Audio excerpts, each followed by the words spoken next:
Eto, mabuti naman at hindi ka umalis ng bahay. Eto yung sinasabi ko sa inyo, Mayor. Na nagpakilalang pamangkin mo doon na pumapasok sa restaurant ko at kumakain ng hindi man lang nagbabayad, pati nga yung waitress ko, Mayor. Alam mo ba kung anong ginawa niya sa waitress ko, ha? Mayor, di ko nga ito kilala. Daming sinasabi. Hoy, tumigil ka na ha. Ang dami mo ng kaso dito. Nung una, nagpakilala ka. Anak ka ng congressman. Tapos ngayon, pamangkin kita.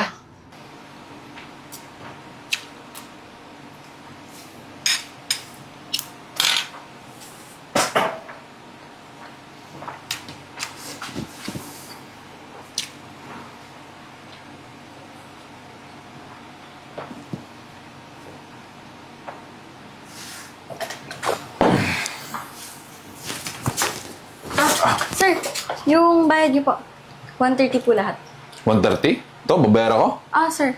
Sayang naman pera ko. Di masarap. May utang ka pa nga kahapon, sir eh. Hindi ka pa nagbabayad, sabi mo utang lang. Utang. Di mo ba ako kilala? Pamangkin ako nung mayor. Magbabayarin mo ako, ha? Gusto mo masira yung pangalan ng restaurant mo? Sir, kasi ang dami niyo na pong utang dito sa restaurant namin eh. Alam mo, dami mong sinasabi. Ligpitin mo na lang to.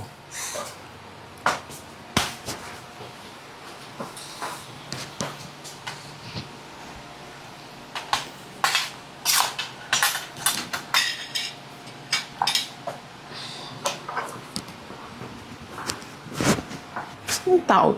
Anika? Anika! Ay, ma'am. Hello, ma'am. Ano, kumusta naman yung restaurant natin? Okay naman yung mga customer dito? Ito na nga po, ma'am eh. Yung pamangkin po kasi ng mayor, hindi nagbabayad eh. Tinatakot pa po kasi ako. Wala naman po akong magawa. Ano? Abay, hindi naman pwede yan. Malulugi tayo, malulugi yung negosyo ko. Dapat lahat ng mga customer na pumapasok dito, kahit mga politician man yung mga artista, dapat nagbabayad sila, no? Wala exemption dito. Tayo masisira, tayo malulugi niyan. Tsaka isa pa, pag bumalik ulit yun, ha? Sabihan mo ako. Ako mismo yung haharap sa kanya. Sige po, ma'am. Sige. Mag-aayos na rin Ikaw na po bahala ako. dito, ha? Kasi stress ako. Alam mo naman bawal ako ma-stress, di ba? Kakagaling ko lang sa derma. Ay, sorry, ma'am. Sige, pag dumating ulit yun, tawagin po agad kita. Sige na. Mag-sleeping beauty muna ako saglit.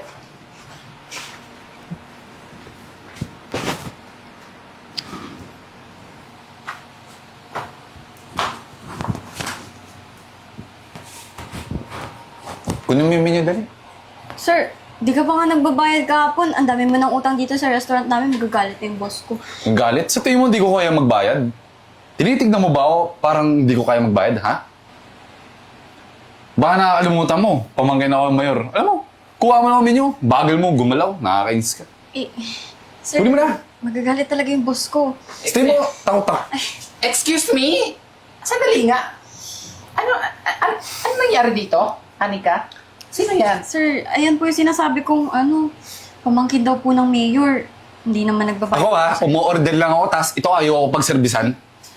So, ikaw pala yung sinasabi ng waitress ko na kumakain dito na hindi nagbabayad dahil pamangkin ka daw ng mayor.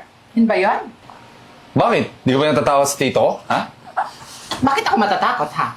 Bakit mayor yung tito mo? Matatakot na ako sa inyo. Wala akong pakialam kahit sinong Poncio Pilato pa yan. Basta ang gusto ko, pag kumain kayo dito sa restaurant, kung magbayad kayo. Dami mong sinasabi. Pag ako ninis, tatawagin ko yung tito ko kasi hindi mo ba alam. Kayang-kaya niya to ipasara kung gusto ko. Then break it on. Tawagan mo. Dahil hindi ako natatakot kahit tawagan mo pa ngayon yung tito mong sinasabi mong mayor. Ano ha? Sa tingin mo natatakot ako sa'yo? Alam mo, ikaw? Kayo dumadami na kayo mandurugas dito sa mundo eh. Yung mga mapanglamang sa kapwa, mapang-abuso, mapanlinlang. Tapos ka na ba? Oo, hindi pa pala. Eto tandaan mo, ako mismo ang pupunta sa opisina ng mayor para kausapin siya kung ano yung pinaggagawa mo dito. Ano? Tapos ka na ba? Sayang niya ng oras ko. Halika, Anika. Mayor, mawalang galang na po. Pasensya na po sa disturbo. Pero may i-report po sana kami sa inyo eh. Eh, Mayor, meron po kasing isang customer na pumasok sa restaurant namin eh. Oh, anong ginawa sa restaurant nyo? Sabihin mo. Mayor, hindi po kasi nagbabayad. Tapos puro utang po. Eh sabi, pamangkin daw po.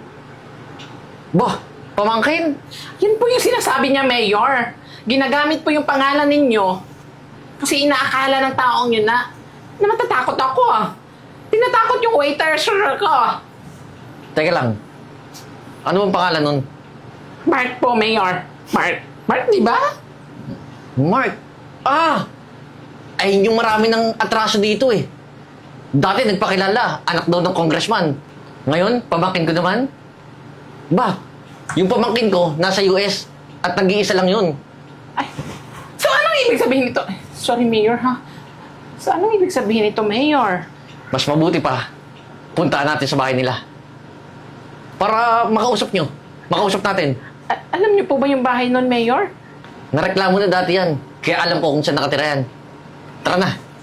Ngayon na, Mayor? Tara, Mayor! Alam...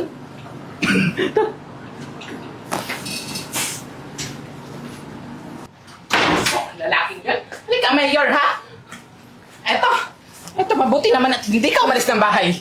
Eto yung sinasabi ko sa inyo, Mayor, na nagpakilalang pamangkin mo doon na pumapasok sa restaurant ko at kumakain ng hindi man lang nagbabayad, pati nga yung waitress ko, Mayor. Alam mo ba kung anong ginawa niya sa waitress ko, ha? Mayor, di ko nga to kilala. Ang daming sinasabi. Hoy, tumigil ka na ha. Ang dami mo ng kaso dito. Nung una, nagpakilala ka. Anak ka ng congressman. Tapos ngayon, pamangkin kita. Ano nagsasabi mo? Di nga kita kilala. Ang dami mong Huwag ka sinasabi. na magkaila. Kilalang-kilala na kita. Mayor, anong ginawa ko, ha? Ano pinagsasabi na ito? Huwag ka na magkaila. Ang dami mo ng kaso dito. Nung una, nagpakilala ka, anak ka ng congressman. Tapos ngayon, pamangkin kita. Ha? Sino sabi niyan? Ito ang dalawa? Sinisiraan lang ako niyan. Bakit? Sa tingin mo ba tatlo kami? Malamang kami yung dalawa nagsabi. Ano ba ikaw? Ginagamit mo pang anak ka ng isang senador o congressman o kung sino ang Poncio Pilatong nasa politisyan para lang makalibre? Alam mo, Mayor, Tumigil ka na! alam to eh. Sinisira mo pangalan ko eh. Dapat lang, maturuan ka ng leksyon. Mr. Mayor, Damputin mo na to. sige dito. Kaputin. Sa presinto ng paliwanag. Sige na, sumama ka na. Sige na, baby boy. Isa mo. Chief, dandahan lang ha. Baka masaktan si baby boy. Hoy, anong baby boy? Gusto mo sumama ka sa kanila? Ay, hindi, Mayor. O tara na, sumunod na tayo sa presinto. Sige, Mayor. Ano na po kayo? Sige, bye.